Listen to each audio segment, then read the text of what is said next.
Episode 5. The Day I Screamed at God. There was a day I broke. A day when I no longer had the strength to be polite with my prayers. I screamed at God. I cried like a child left alone in the dark.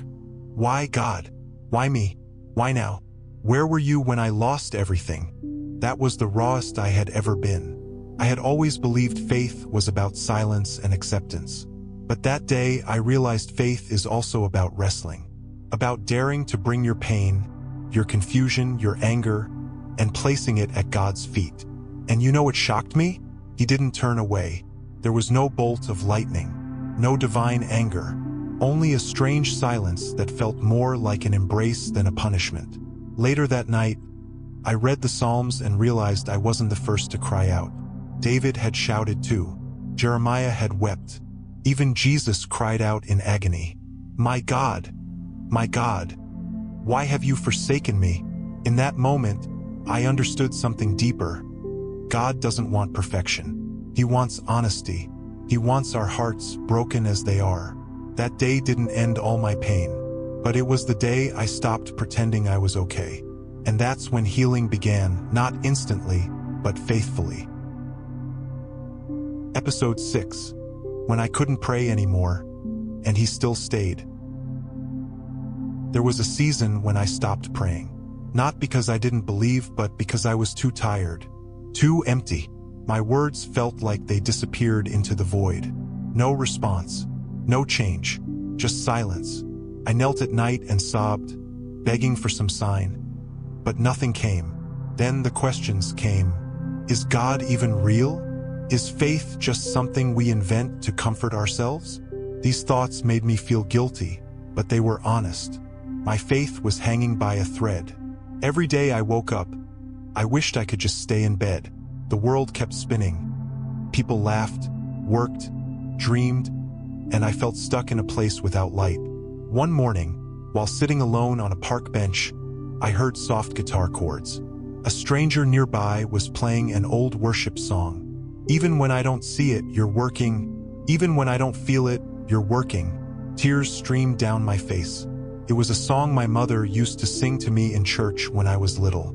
And suddenly, I knew, even in silence, God is working. Even when I don't have the words, he's still listening. That night, for the first time in months, I whispered just one line in my heart. I don't know what to say, but if you're still there, please don't leave me. There was no voice from the heavens, no miracle, but I felt warmth.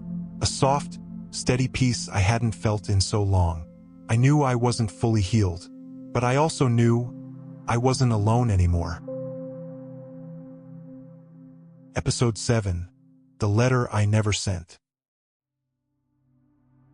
There was a letter I once wrote during the longest night of my life. I wrote it to the one who hurt me, not to blame, not to reclaim what was lost, but just to say what had never been said. I wrote about the pain I had buried for years, about the dreams I had left behind, about the silence that slowly killed all hope. I never sent that letter, but writing it saved me. I realized I didn't write it for them to understand. I wrote it so I could let go. I cried the whole time, but when I finished, I prayed. For the first time in many months, I prayed not to ask for anything, but to release everything. I can't carry this pain anymore, Lord. Please hold it for me. Strangely, I slept that night, a deep sleep without nightmares. The next day, I tore up the letter, and half my burden lifted with it. Some things don't need to be sent. Just giving them to God is enough. Episode 8. When the First Light Returned. I once believed I would never laugh from the heart again. After all I had lost, I became afraid of joy. I feared happiness, because I feared losing it again. Then one day, as I passed by my old church, I heard children laughing. Their laughter was so pure, I had to stop. I sat down on a bench in front of the church, the same spot I used to sit with my mom. I closed my eyes. A gentle breeze brushed my face, and suddenly, I smiled, not because everything was fine, but because in that fleeting moment, I felt alive again. I walked inside the church. No service, no one there. Just the old cross and sunlight streaming through stained glass. I knelt down. I didn't speak, just silence. But my heart overflowed with gratitude. The first light had returned.